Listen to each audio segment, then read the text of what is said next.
Magandang araw. Ako nga pala si Chesilite Blessing Aligo at iprepresenta ko ang aking talumpati tungkol sa mental health ng mga kabataan.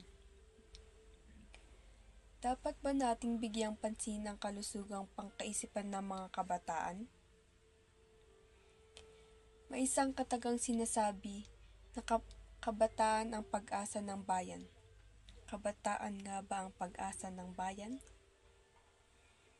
Kung ganito ang mga kabataan na nakakaranas sila ng mga sintomas ng mental health. Sa mga katanungang ito, ay dapat pa talaga nating bigyang pansin ang kalusugang pangkaisipan?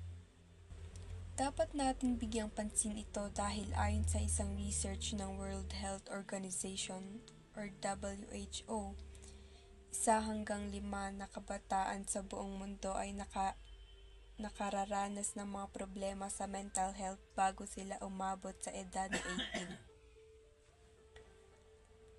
18. Ayon sa National Center for Mental Health, 10 to 20% ng mga kabataan sa Pilipinas ay nakararanas ng mga problema sa mental health. Ano nga ba ang mga paraan upang pangalagaan ang mental health?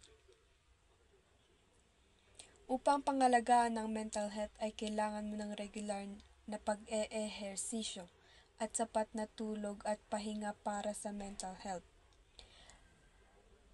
At pisikal na kalusugan, malusog na pagkain at nutrisyon para kontrolin ang emosyon.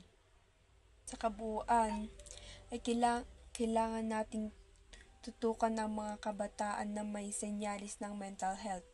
Hindi lamang mayroong senyalis ngunit lahat ng kabataan.